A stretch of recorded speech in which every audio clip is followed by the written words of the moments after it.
Hey everybody, this is Daniel, and I want to talk about a story that I think matters today, one that I think we should be sharing online so that people are aware of it. And I think, especially when it comes to like Donald Trump and the way he tweets, it's easy to get distracted and see these tweets and jump on that. This is a story that I think is a big deal, so let's jump right into it. And I'll tell you why I think it's a big deal as well. So, Donald Trump was on a phone call with the president of the Philippines, a name I'm probably going to mess up a few times today, Rodrigo Duterte. And while on that phone call, they had a conversation. Now you may be wondering, well, what's this conversation about? Why is it so important that we need to have a discussion about it? Well, let's ask President Duterte. He said that Donald Trump was supportive of his war on drugs that has left thousands dead. And he was also invited to the White House. Quote, Trump was quite sensitive also to our worry about drugs, and he wishes me well in my campaign, and he said that we are doing it as a sovereign nation the right way. Now, let's break down this drug war that's going on, because it is terrible. Duterte has conducted a severe crackdown on drugs in the country. Police and vigilantes, with his support, have been killing thousands of drug addicts. Drug addicts, people who need help. They are being slaughtered by the okay of the president and of the Philippines and done by police and vigilantes. Yeah, this is sickening. Let's read a little bit of his thoughts about this drug war. Duterte also compared his crackdown on drugs to the Holocaust, because normally when you compare something to the Holocaust, that goes well, saying that he would like to, quote, slaughter millions of addicts just like Adolf Hitler massacred millions of Jews. Now, some may ask, well, why doesn't he just do rehab? And, I don't know, actually help the people who need it. Don't worry, he has a response for that too. During the Al Jazeera interview, he was asked why he wouldn't put his country's resources toward rehabilitation, reform, and healthcare. He said building rehabilitation facilities would cost millions and that there is nothing in the country's budget which was prepared during the term of his predecessor for that kind of expense. Okay, so he's saying we couldn't afford it because I didn't set the budget before I became president in May. Okay, now if he had stopped there, some people would be like, well, we understand, but you still shouldn't be killing drug addicts. Oh no, because he's considered the Trump of the East, he had more to say. Quote, I would rather intimidate and strike fear in the hearts of the criminals, he said. If it involves human rights, I don't give a shit. And that's the person who just got support from President-elect Trump on the phone call.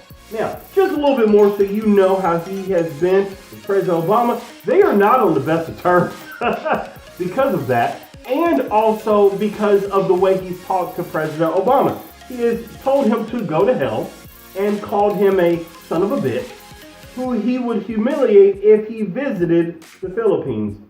He also calls us hypocrites and bullies, which I can see that point, but that's for another conversation. But think about this. So he's been insulting our president while he's killing drug addicts. He's authorizing those killings. Like, he was called the Punisher before he became the president.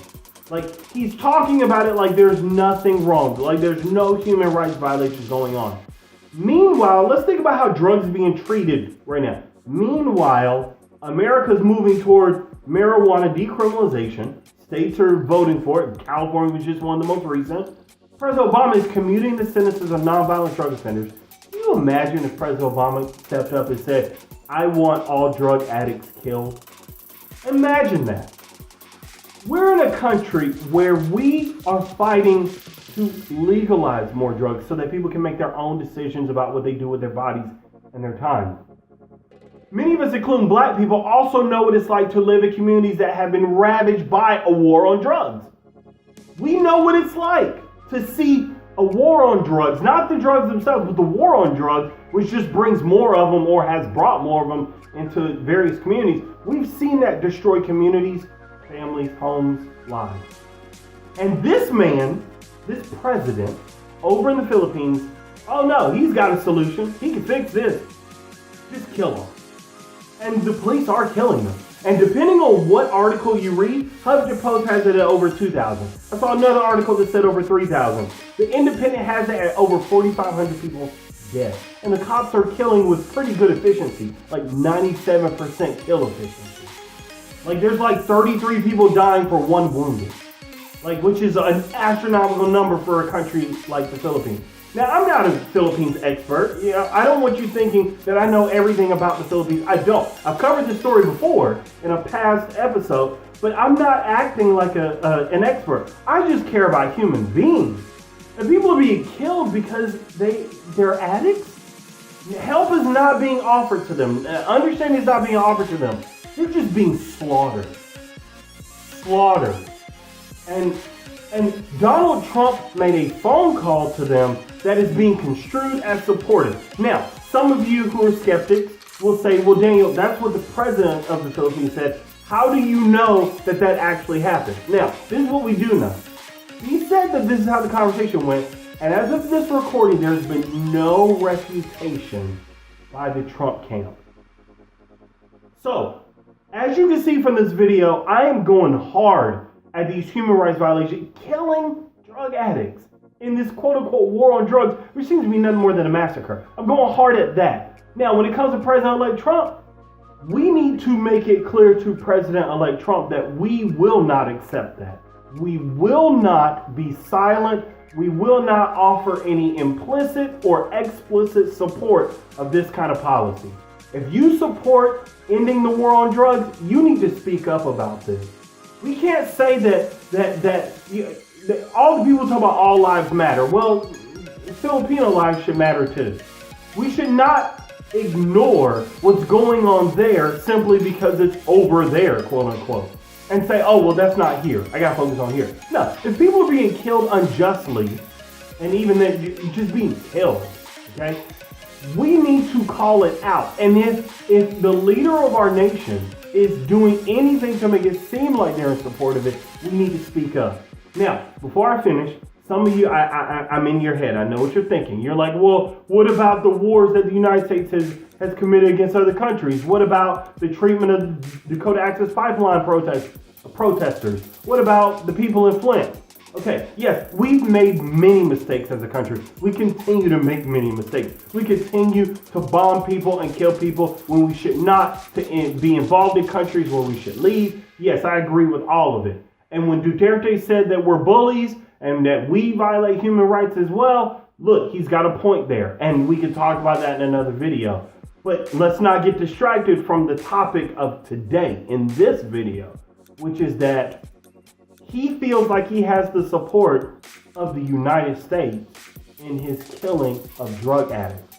And that should be worrisome because I do not support that at all. And I will make it clear that I don't. And I hope others will do the same.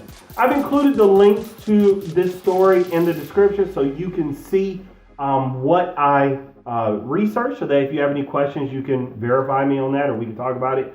I want to know what you think, okay? Because this should be a conversation. It's not the 80s where the TV just talks one way. Tell me what you think. Leave a comment in the comments. Like this video if you like it. Share it if you want to see more of what's coming. I want to hear from you. And I'm going to leave a link to a video that I think is really cool done by one of my favorite YouTubers called Nerd Writer. And it's called Donald Trump Magician in Chief. And it's about how he uses his tweets to distract us from real issues with him, like his untold and historic conflicts of interest that I think are going to be a problem from the very beginning of his presidency going forward. So check that out. I mean, there's no connection to me. I just thought it was great. But this has been Daniel. I hope you enjoyed this, and I will see you next time.